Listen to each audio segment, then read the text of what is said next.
Dr. Mashelkar, President Pune International Center, Dr. Vijay Kelkar, Vice President, Shri Haldar, President Policy Perspective Foundation, Shri KM Singh, Vice President PPF, General Patankar, convener of this event, esteemed ladies and gentlemen.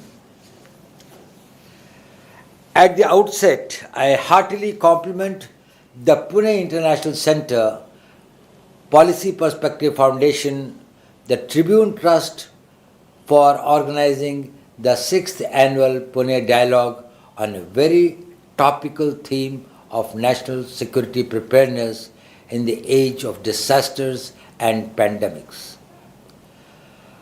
I feel privileged to speak to this august gathering, and I thank you for giving me this opportunity. Friends, most of you associated with the organizations conducting this event have been eminent practitioners in the fields of national security, diplomacy, and strategic studies.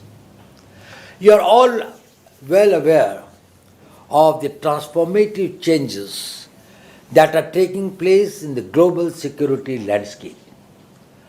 Wars are increasingly becoming cost-ineffective instruments of achieving nations' political and military objectives.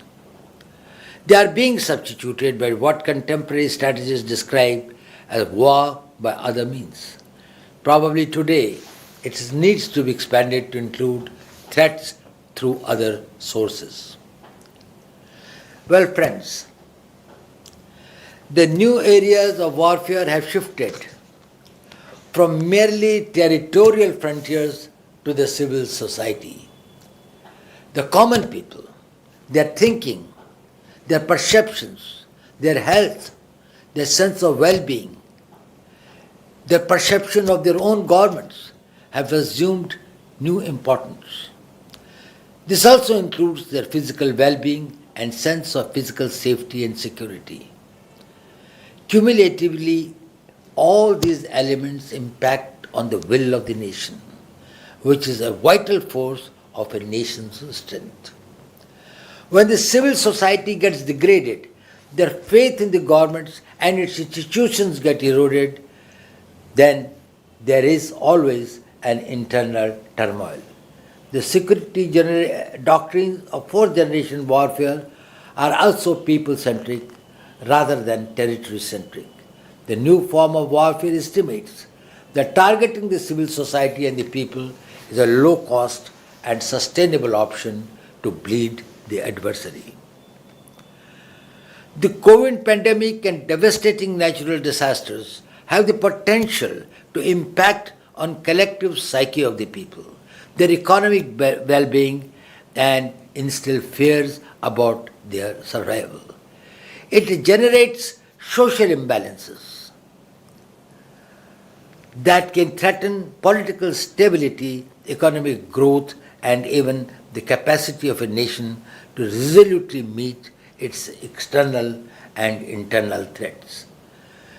These new genre of security threats present the states with a multi-layered dilemma on a massive scale.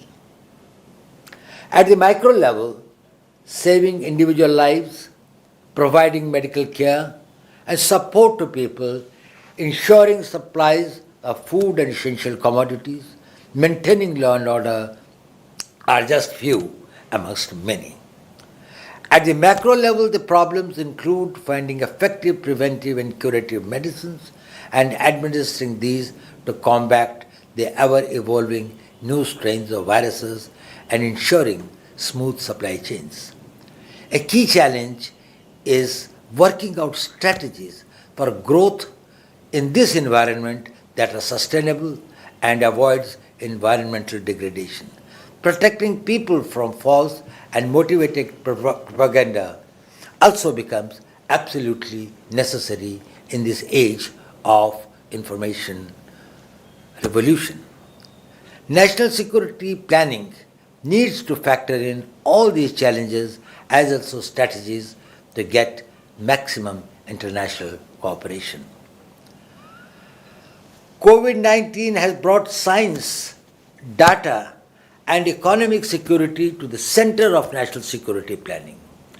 In fact, many path-breaking solutions have emerged from this city of Pune itself.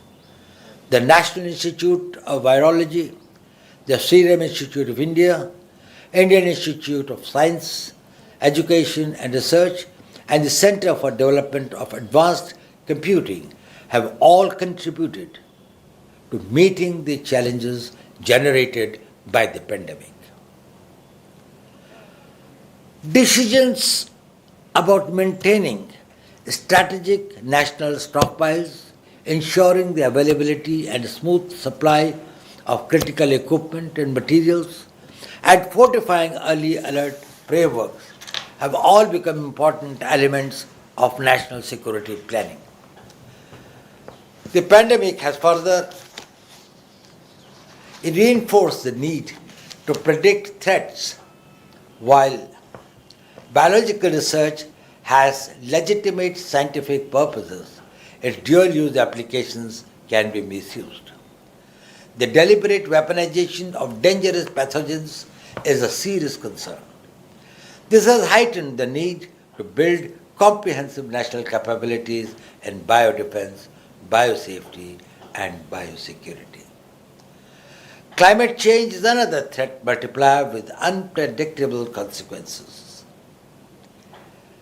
It impacts the availability of resources, which are increasingly become scarce and could become source of conflict and competition.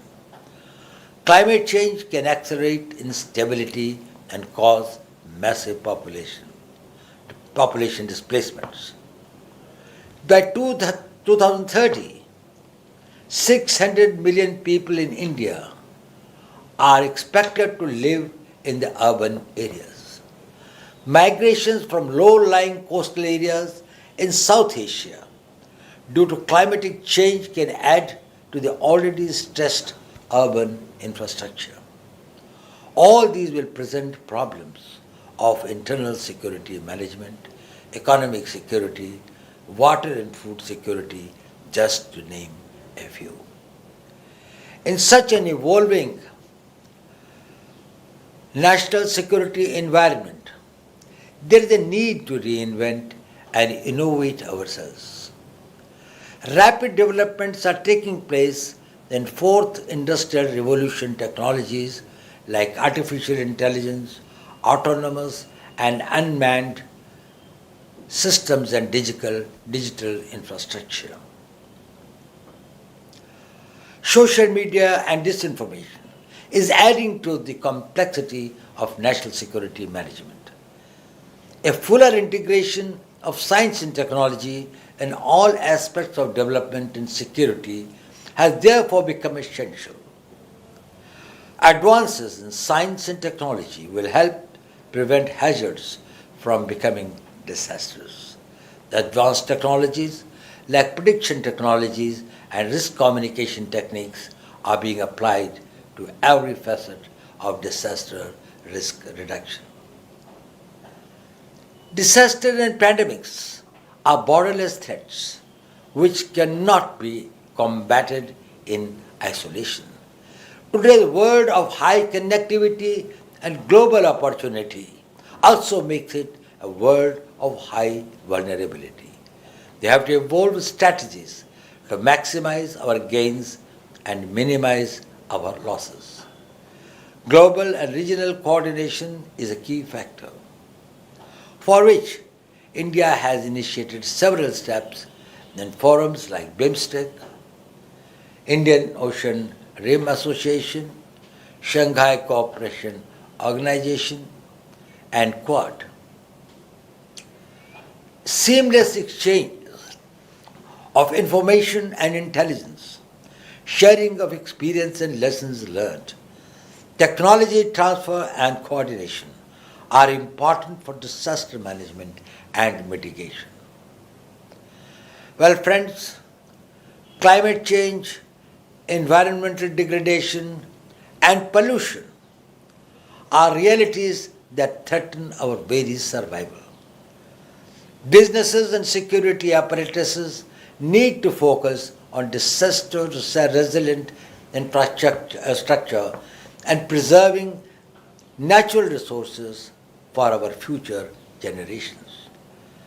An important climate change summit is coming up in Glasgow in early November.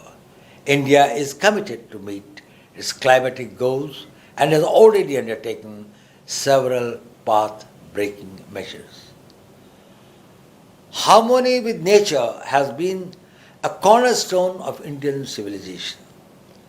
Preservation of environment while pursuing its ambitious economic goals is the guiding doctrine of the present government's developmental policies.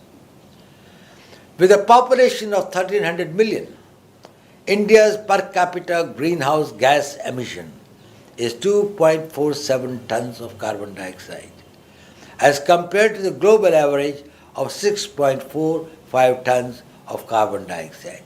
This is 60% lower than the global average. We have already met nearly 50% of our commitment to achieve 450 gigawatt of renewable energy capacity by 2030. In addition, we have undertaken a series of measures to decarbonize India's economy. These targets have been widely applauded at global level. At the same time, while India is taking all these steps, it is important for the world to understand that given our size, population, and unique developmental requirements, our commitments cannot be compared with those of the Western world. The most enduring message of COVID-19 pandemic and climate change is that only the well-being of all will ensure the survival of all. Those who have greater resources should expand their embrace so that it touches the lives of maximum people. I would like to conclude by wishing the 6th Pune Dialogue on National Security all the success. I am confident that concrete policy options will emerge at the end of these deliberations. This will provide valuable inputs to policymakers in meeting the challenges posed by disasters and pandemics. Thank you and Jai Hind.